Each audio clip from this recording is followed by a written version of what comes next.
عێراق لە بەردەم قەیرانێکی دیکەدایە و دوای ئەوەی لە کۆتایی هاتنی قەرەبووەکانی کۆید نزیک دەبێتەوە.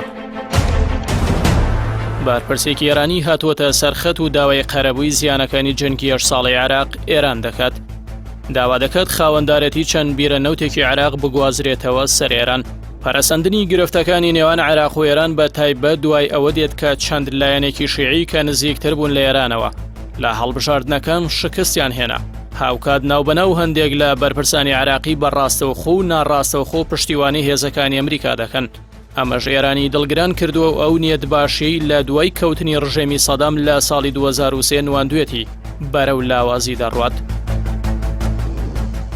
عەلی ڕەزا ناسری ئەندامی لیژنەی وزە لە ئەنجومەنی شوڕای ئێران داوای کرد کە عێراق خاوەندارەتی چەند بیرە نەوتێک بگواسێتەوە بۆ سەر ئێران وەک قەرەبووی جەنگی 8 ساڵەی نێوانیان لە ساڵی 1970 بۆ 1970 کە یەکێک بوو لە جەنگە درێژخایەنە کلاسیکەکانی جیان و خەڵکێکی زۆر تێیدا بوونە قوربانی.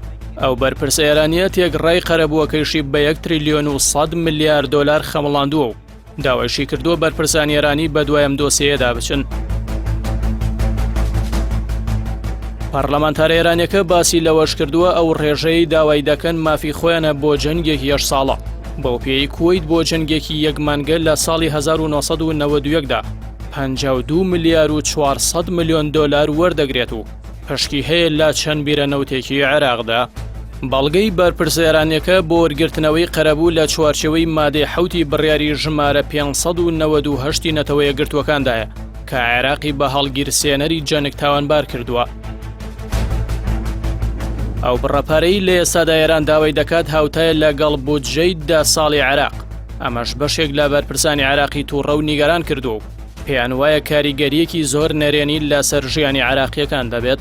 زیندووکردنەوەی ئەم داوای قەرەبووە لەلایەن ئێرانەوە بەشێکی پەیوەندی بەو داوایەوە هەیە کە ئێستا عێراق دەیەوێت کاری لەسەر بکات لەبارەی مافە ئاویەکانی نێوان هەردوو وڵاتەوە.